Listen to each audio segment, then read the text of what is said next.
உயிர் காக்க 48. எடப்பாடி அறிக்கை விடுறாரு.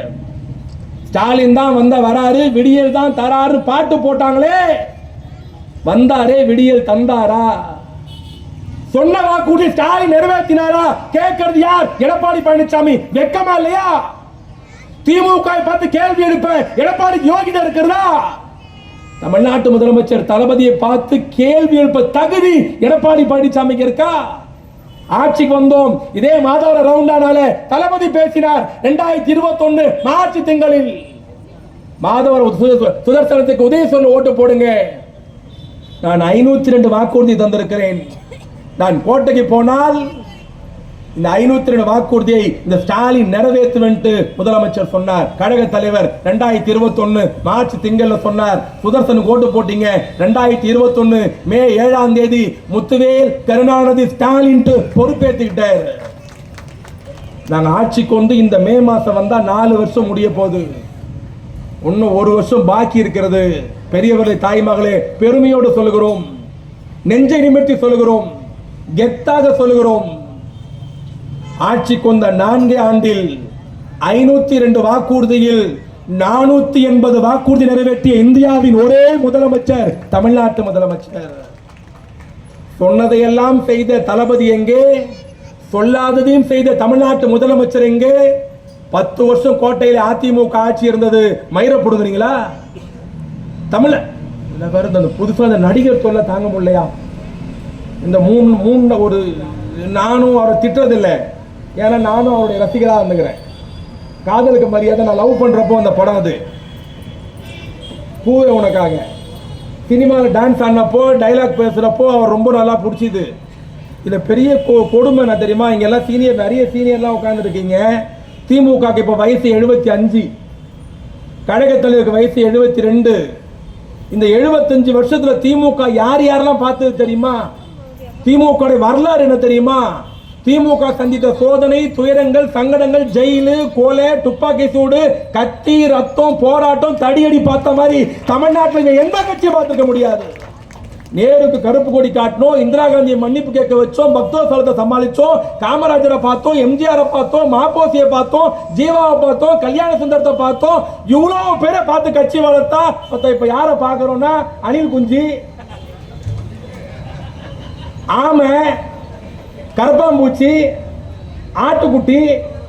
நான் கட்சி நடத்த லட்சணம் பார். எவ்வளவு பெரிய தலைவருக்குள்ள அரசியல் பண்ணோம் நாங்க. இன்னைக்கு இதுல பாத்தீங்கன்னா அந்த ப்ரோ வாட் ப்ரோ, என்ன ப்ரோ நீங்க தப்பு தப்பா பேசுறீங்க ப்ரோ. நீங்க யாரோ உங்களுக்கு தப்பு தப்பா எழுதி கொடுக்கலாம் ப்ரோ. முதல்ல ஒரு நிகழ்ச்சியில கலந்துக்கிறார் அந்த ப்ரோ. என்ன சொல்லணும் அந்த ப்ரோ? நான் இப்படி நான் வந்தா இதை செய்வேன் அதை செய்வேன்னு சொல்லணும். அந்த ப்ரோ என்ன சொன்னார் தெரியுமா? திமுக கூட்டணி உடையும் என்பதை தெரிவித்துக் கொள்கிறேன். சரி, ஓகே, ஸ்கிரிப்டை யாரை தப்பா எழுதி கொடுத்தான்னு விட்டோம். ஃபர்ஸ்ட் நிகழ்ச்சியில முதல்ல மேடை ஏறினப்போ ப்ரோ என்ன பேசினாரு? திமுக கூட்டணி உடையும் என்பதை தெரிவித்துக் கொள்கிறேன். சரி, ஓகே. 2வது ஒரு நிகழ்ச்சியில கலந்துக்கிறார். அம்பேத்கருடைய புத்தக வெளியீட்டு விழா. நான் என்ன நினைச்சேன், அம்பேத்கர் பத்தி படிச்சிருப்பார் போல. இது அம்பேத்கர் சித்தாந்தம் சொல்லுவாரு, கொள்கையை சொல்லுவாரு, கோட்பாட்டை சொல்லுவாரு. நான் அந்த மேடையில ஏறி திமுக கூட்டணி உடையும் என்பதை தெரிவித்துக் கொள்கிறேன். சரி, ஓகே. முந்தானத்து பொதுக்குழு கூட்டிக்கிறாரு. அதுல மேடையில ஏறி திமுக கூட்டணி உடையும் என்பதை தெரிவித்துக் கொள்கிறேன். மொத்த இவங்க ஜெயிக்க மாட்டான்னு சொல்லுது. நம்ம வச்சாதான் அவனுக்கு ஜெயிப்பானுங்க. இவரு இங்க உடையும் தெரிவித்துக் கொள்கிறேன்றாரு. நம்ம பக்கம் சொல்றாங்க வரமாட்டோம். இங்க அவர் உடையன்றாரு, இங்க அறிக்கை விடுறாங்க உடையாது என்பதை தெரிவித்துக் கொள்கிறோம், வரமாட்டோம் என்பதை தெரிவித்துக் கொள்கிறோம். என்னடாது கொடுமை. சொந்தமா சரக்கு இல்லை. என்ன காரணம்? சரி, இப்போ நடிகர் விஜய் வாய் அசைக்கிறார்ல. ஒரு படம், விஜயோட படம் தான் நடிக்கிறேன். அந்த படத்துல வடிவேலு பர கெட்டப்ல வருவார். எல்லா கெட்டப்லயும் வடிவேலு பிடிச்சிருவாங்க. அப்ப வடிவேலு கேட்பாரு, டேய் நான் எந்த வேஷம் போட்டு வந்தாலும் என்ன கண்டுபிடிக்கிறீங்க, எப்படா கண்டுபிடிக்கிறீங்க கேட்பாரு. அப்ப சொல்லுவானுங்க, நீ எந்த வேஷம் போட்டு வந்தாலும் கொண்டைய மறைக்காம வந்துடுறீன்னு.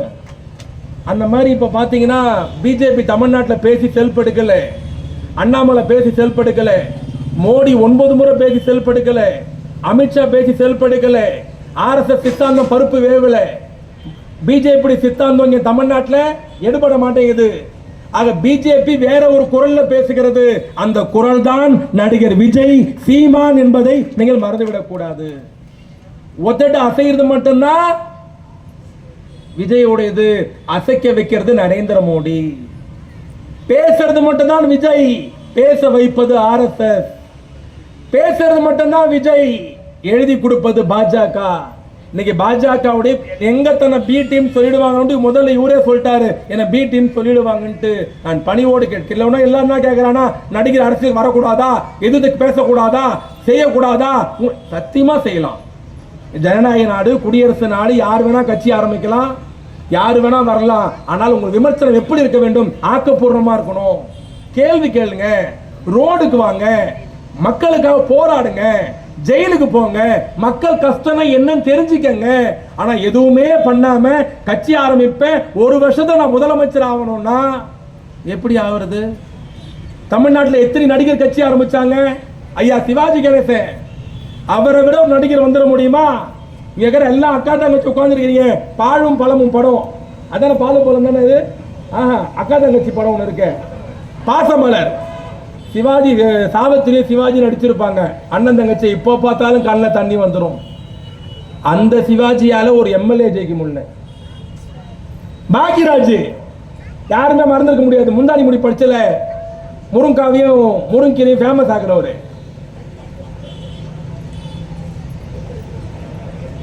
எம்ஜிஆர் சொன்னார் என் வாரிசுன்னாரு. யார? பாக்கியராஜ சொன்னார் என் கலை உலக வாரிசு அப்படின்னாரு. அந்த பாக்கியராஜ் கட்சி ஆரம்பிச்சாரு, கம்பெனி செல்ஃப் எடுக்கல. சரத்குமார் கட்சி ஆரம்பிச்சாரு, செல்ஃப் எடுக்கல. டி ராஜேந்திர கட்சி ஆரம்பிச்சாரு, செல்ஃப் எடுக்கல. எஸ்.எஸ். ராஜேந்திரன் கட்சி ஆரம்பிச்சாரு, செல்ஃப் எடுக்கல. நடிகர் கார்த்திக் கட்சி ஆரம்பிச்சாரு, செல்ஃப் எடுக்கல. இப்படி நடிகரை பத்தி சொல்லிக்கினே போலாம். எஸ்.வி. சேகர் ஒரு நடிகர் கட்சி ஆரம்பிச்சாரு, செல்ஃப் எடுக்கல. இப்படி நிறைய பேர் கட்சி ஆரம்பிச்சாங்க, செல்ஃப் எடுக்கல. உடனே என்ன திருப்பிக்கா, உங்களுக்கு என்ன தெரியும், எம்ஜிஆர் கட்சி ஆரம்பிக்கலையா, அவர் ஜெயிக்கலையான்ட்டு. எம்ஜிஆர் வேற, எம்ஜிஆர் திடீர்னு கட்சி ஆரம்பிக்கல. எம்ஜிஆர் 20 வருஷம் திமுக பொதுக்கூட்டத்தில் பேசினார், ஊர்வலம் நடத்தினார், கட்சியை வளர்த்தார். எம்ஜிஆர் கட்சியை வளர்த்தார், கட்சி எம்ஜிஆர் வளர்த்தது. 22 வருஷம் திமுக சர்வீஸ் பண்ணார், எம்எல்ஏ ஆனார், வாரிய தலைவர் ஆனார். டெல்லி மிரட்டிச்சு கட்சி ஆரம்பிச்சிட்டார். விஜய் எம்ஜிஆர் ஒண்ணா? விஜய் எம்ஜிஆர் ஒண்ணா? இல்ல இல்ல. உங்க பணத்தை பாதுகாக்க நீங்க கட்சி ஆரம்பிச்சிருக்கிறீங்க. நீங்க இவ்வளவு பேசுறீங்கல்ல. இப்போ ஒரு 3 மாசம் முன்னாடி வெள்ளம் வந்தது, 2019-20 கொரோனா வந்தது, 2015 செப்பர் பக்கம் ஏறி திறந்து விட்டதால வெள்ளம் வந்தது. இந்த 3 விஷயம், இந்த 3 விஷயம் நடக்கிற போது நடிகர் விஜய் எங்க இருந்தார்? சென்னையில் எவ்வளவு கல்யாண மண்டபம் இருக்கு அவருக்கு? எத்தனை கல்யாண மண்டபத்தில் வெள்ளத்தால் பாதிக்கப்பட்ட மக்களுக்கு தங்க வச்சு சோறு போட்டார்? எத்தனை பேர் ரோடுக்கு வந்தார்? யாருக்கு ஒரு ரொட்டி துண்டு கொடுத்தார்? யாருக்கு உதவி பண்ணார்? யாருக்கு ஒரு வேளை சோறு போட்டார்? 2015 செம்பரப்பாக்கம் வெள்ளம் வெளியே வரல. 2019 கொரோனா உச்சகட்டம் 20 மாசம் உள்ள எட்டி பார்க்கல. 2021 வெள்ளம் வெளியே வரல. ஐயா நீங்க என்னையா பண்ணுவீங்க? நீங்க தமிழ்நாட்டு மக்களுக்கு பண்ண வேணாம், நீங்க வெளியே வர வேணாம், உங்க கால் தண்ணியில பட வேணாம், சேர்ல பட வேணாம், உங்க காரை விட்டு நீங்க இறங்க வேணாம். நீ தமிழ்நாட்டு மக்கள் எல்லாம் விடுங்க. உங்க ஃபீல்டில் இருக்கிற நடிகர்கள் எத்தனை பேர் வறுமையில சோத்து கஷ்டப்படுறாங்க நடிகர்லாம் உங்களுக்கு தெரியும். பாலான்னு ஒரு தம்பி யூடியூப்லாம் பேசுறப்பல, பாலான்னு ஒரு தம்பி, அந்த பாலான்னு ஒரு தம்பி ஒரு சின்ன நடிகர் விஜய் டிவில ஃபேமஸ் ஆய் அந்த பாலா பண்ற உதவி கூட நடிகர் விஜய் செய்யவில்லை என்பதை நீங்கள் மறந்துவிடக் கூடாது. நடிகர் சூர்யா அகரன் ஒரு ஃபவுண்டேஷன் 10,000 மாணவர்களை படிக்க வைக்கிறார். ஐயா நீங்க என்னையா பண்றீங்க? டயலாக் விடுறீங்க, திமுக திட்டுறீங்க, குறை சொல்றீங்க, ஸ்டைலா கையாட்டுறீங்க. இது சோறு போட்டுருமா? இது படிக்க வச்சிருமா? இது வாழ்க்கை கொடுக்குமா? இது சுகாதாரத்தை ஏற்படுத்தி தருமா? இது பாதுகாப்பு தருமா? இல்லையே.